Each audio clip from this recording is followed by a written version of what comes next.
Bom, meu nome é Luan Iris e a gente vai apresentar agora o trabalho da matéria da disciplina de Técnica de Programação Avançada sobre grafos. No caso, no nosso grupo, está contido os seguintes membros, né? Antoniele dos Santos, eu, né, Luan Iris, o Luiz Cláudio e o Mário Henrique. No caso, o conceito, né, sobre grafos, né? Um grafo é uma coleção de vértices, que a gente vai tratar aqui pela letra V, e uma coleção de arestas, que vai ser tratada pela letra E, constituídos por pares de vértices. É uma estrutura usada para representar um modelo em que existem relações entre os objetos de uma certa coleção. A gente vai explicar direitinho os desenhos que vão ser exibidos a seguir. Pense nos vértices como locais. O conjunto dos vértices é o conjunto de todos os locais possíveis. Nessa analogia, as arestas representam caminhos entre esses locais. É como se fosse, por exemplo, uma cidade, vamos colocar Cachoeiro e Marataízes. Cachoeiro e Marataízes são dois vértices, e o caminho que liga essas duas cidades é uma aresta. O conjunto das arestas, ou conjunto E, contém todas as ligações entre esses locais. Então, aqui, por exemplo, aqui é um exemplo prático dessa representação gráfica dos grafos, né? A gente tem aqui, por exemplo, representados ali pela letra V, ali embaixo do desenho, o vértice 1, o 2, o 3, o 4, o 5 e o 6. E representados ali pela letra E são as arestas, que são os caminhos que ligam esses vértices. Então, aqui, por exemplo, nesse desenho, a gente tem a ligação entre o 1 e o 3, o 1 e o 6, o, o 2 e o 5, né? Que não fazem parte desse conjunto aqui, mas estão interligados os dois. O 3 e o 4, e o 3 e o 6. Assim como também nessa segunda imagem. Da mesma forma ali, nós temos os vértices, né? E as arestas ligando todos eles. Então, no caso, aí nós temos um vértice isolado e o laço. O vértice isolado, né, como o nome já diz, são vértices que não possuem, são vértices que não possuem arestas. Ou seja, eles não têm ligações uns nos outros. E o laço é um arco, né, um laço, e em ambas as extremidades estiverem os mesmos vértices. Agora nós temos aqui mais três exemplos, né? O grafo simples, o grau em um vértice e o grafo direcionado. O grafo simples é um grafo que não tiver laços nem arcos repetidos em I. O grau de um vértice é o número de arestas que eles são incidentes. Um arco UV é incidente tanto no vértice U como no vértice V. E o grafo direcionado, né, é onde cada arco tem um nó de origem e um nó de chegada. Um exemplo típico é o das redes de estradas. Uma vez que existem estradas, só com um sentido seria o caos, né? Por exemplo, no caso de um GPS. É igual quando você vai determinar, por exemplo, uma direção de um ponto a outro no GPS. Em algumas estradas, né, a mão é única, não tem como você andar na contramão, por exemplo. Então, o grafo direcionado, ele é para esses casos, onde, por exemplo, eu só posso andar no sentido norte, não posso andar no sentido sul. No caso, os algoritmos. Os algoritmos de busca são os procedimentos mais utilizados na teoria de grafos. Existem dois métodos de busca. O DFS, que é o Deep First Search, na tradução direta para o português é busca em profundidade, e o BFS, que é o Breadth First Search, que na tradução direta é busca em largura. A busca em largura é uma estratégia de busca em grafos na qual, após a verificação de um elemento do grafo, todos os elementos adjacentes são obtidos e verificados. A BFS utiliza para desempenhar um algoritmo de fila, por exemplo. Meu nome é Antonielli e eu vou explicar a parte da execução do algoritmo BFS. Primeiro, ele obtém e remove da fila o elemento que está mais tempo na fila. Verifica se o elemento obtido é o procurado. E caso seja ele, ele finaliza a repetição e retorna o valor encontrado. Terceira parte, ele obtém os elementos adjacentes do último elemento obtido. E a última, ele insere na fila todos os elementos adjacentes obtidos. Como dá para ver na figura aí, ó, a primeira parte, ele insere o elemento E na fila, vai para o segundo processo, que obtém e remove da fila o elemento O, ele vai para outra parte que verifica se o elemento O é o elemento procurado. Se for o procurado, ele retorna o elemento O. Se não for, ele obtém o conjunto A de um elemento adjacente de O e insere todos os elementos A do conjunto A na fila e retorna para o processo de obter e remover da fila um elemento O. E fica nesse looping até encontrar o elemento. desejado. Olá, meu nome é Mário e eu vou apresentar para vocês o problema do fluxo máximo. O problema de fluxo máximo é encontrar o maior fluxo que pode se passar em um determinado grafo, de um ponto A a um ponto B, um vértice de origem a um vértice de destino. E o algoritmo que busca realizar encontrar esse fluxo máximo é o método de Ford-Fuchs, que faz essa procura e essa busca pelo fluxo máximo do gráfico e de cada aresta do caminho, levando em consideração a capacidade residual dos mesmos. Devemos nos atentar para um grafo, para o fato de que os dois vértices, por exemplo, U e V, não estiverem conectados por uma aresta, ele deve ser considerado um fluxo igual a zero, né? Então, eu quero encontrar o fluxo máximo desse grafo, saindo do ponto 0 ao ponto 1, e levando em consideração a capacidade residual de cada aresta para os seus vértices, de 100, do 0 ao 2, de 50, do 0 ao 3, do 2 ao 1, de 50, do 2 ao 4, 50.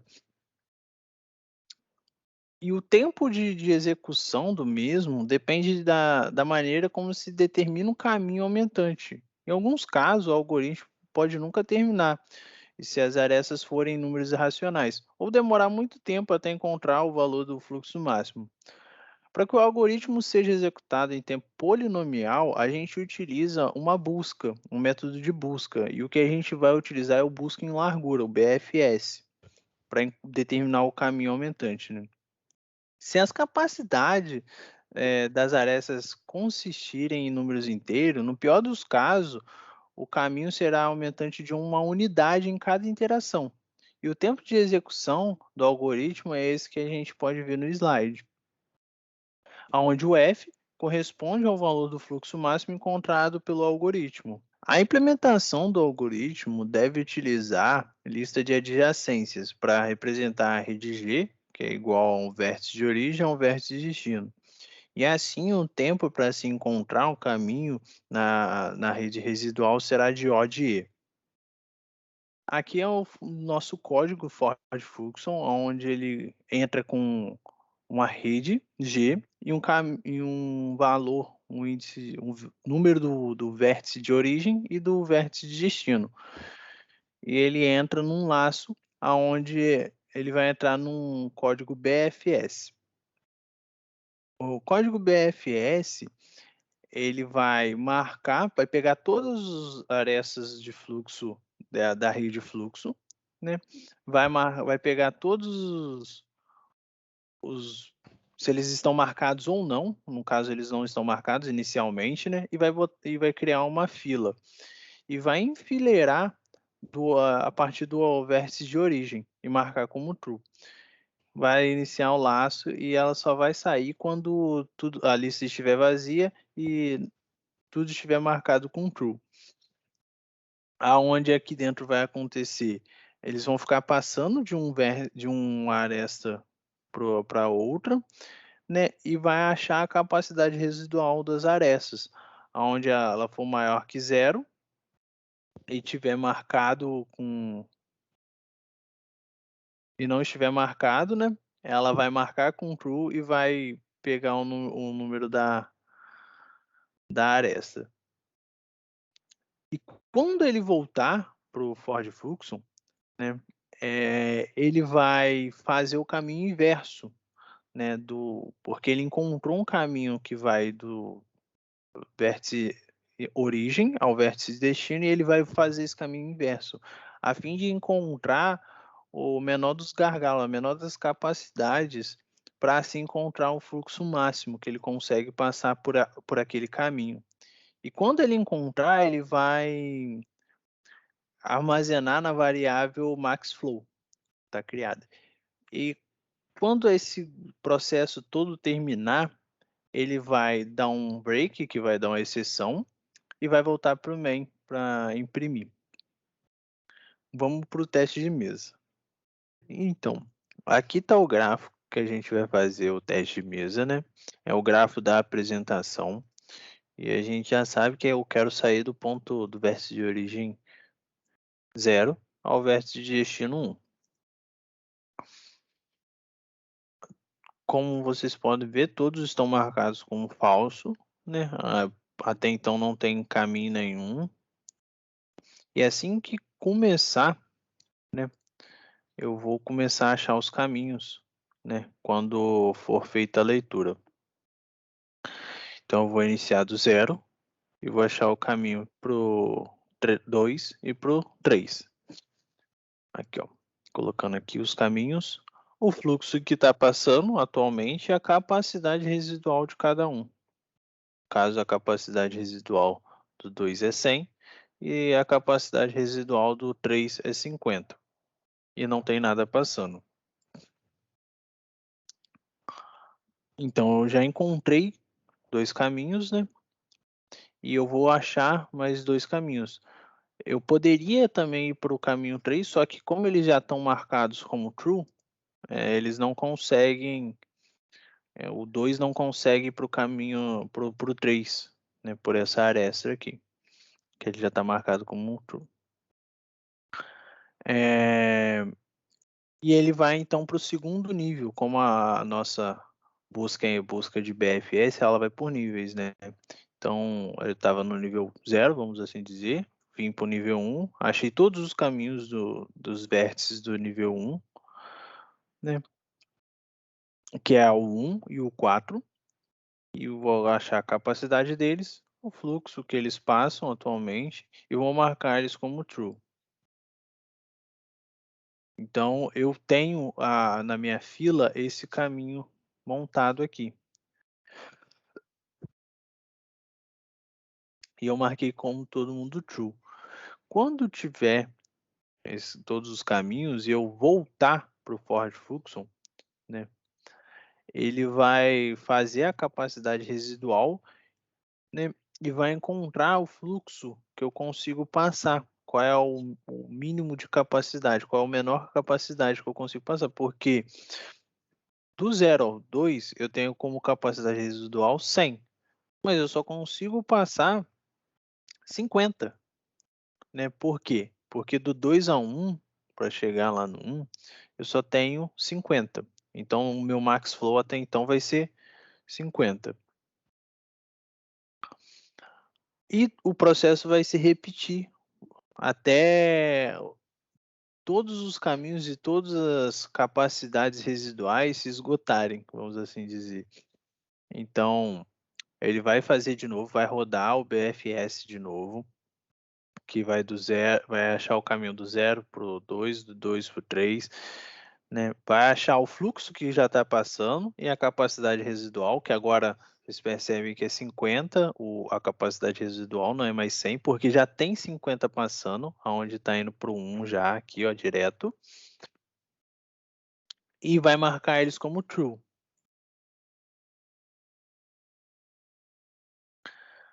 Assim que marcar eles como true, ele vai encontrar os caminhos. Como aqui já está passando tudo que pode, não faz sentido ir por aqui. Então, o BFS vai entender isso, ele vai passar para o caminho de baixo, que vai até o 4, né? E vai encontrar a capacidade residual e que não tem passando nada. Ó, marcou como true, achou o caminho, e o do 4, eu acho o caminho pro 1. Então, é esse o caminho de volta que ele vai percorrer, né? E está todo mundo marcado como true. O BFS se encerra, porque ele encontrou o caminho do 0 ao 2, do 2 ao 4, 4, 1. Marcou todo mundo como true. Então, ele volta para o for function. Quando ele volta para o for function, ele acha de novo o mínimo, o valor mínimo da capacidade, né? Que seria o gargalo aqui, ó, esse do 2 ao 4, que é 50, né? E como já está passando 100, já está passando 50, perdão, do 0 ao 2, ele vai passar mais 50, né? E do 2 ao 4, vai começar a passar 50, e do 4 para o 1, 50. Então, no MaxFlow, ele vai armazenar os 50 que já estava, mais os 50 de agora. E ele vai rodar novamente. Assim, ele vai até passar o fluxo máximo. Eu só vou dar uma adiantadinha para a gente ver a última iteração. Onde ele achou o caminho do 0 para o 3. Como o 2 já está completo, já está passando 100%, né, não tem como passar mais, ele vai para o 3. Então, ele achou o caminho do 0 para o 3, do 3 para o 4, do 4 para o 1, que ainda são possíveis passar. Você pode ver que está 100/100, 50/50, 50/50. Então, ele vai agora, vou adiantar mais um pouquinho. Achei. Ele vai fazer o caminho de volta e vai encontrar que o gargalo, a menor capacidade desse caminho é 50. Né? Você vê que até aqui pode passar 100, mas ele só passa 50, porque o gargalo do 0 para o 3 é 50. E ele vai encontrar esse 50 e vai somar, né? Que está passando aqui, ó, 0,03, que é 50. Aqui no 2 está passando 100, onde se divide em 50 no 1, 50 no 4, e do 4 para o 1 está passando 100. Eu errei aqui, deixa eu só consertar que o fluxo é 100. E é isso, o BFS, perdão. Antonielli falando. Aplicações práticas. Utilizar grafos é de grande utilidade na representação de problemas da vida real. Podem ser cidades, uma rede de estrada, rede de computadores, até mesmo movimentos de um cavalo no tabuleiro de xadrez pode ser representado através de um grafo. Exemplos. As linhas de metrô das grandes cidades utilizam grafos de modo a minimizarem o tempo das ligações. A distribuição de correio, minimizando o percurso de forma a otimizar as deslocações, tanto para um único carteiro quanto para uma equipe. E sistemas de patrulha PSP, que permitem estudo de otimização recorrendo a grafos. E depois de representá-los corretamente, o que pode-se descobrir? O caminho mais curto entre duas cidades no mapa, dadas as coordenadas de N cidades. Eles utilizam isso para que se construam estradas de modo que o número de quilômetros de estrada seja o mínimo, mas que fiquem todas conectados, para não haver só um caminho e obter gargalo e trânsitos quilométricos. Aplicações práticas, BFS. Teoria dos 6 graus de separação.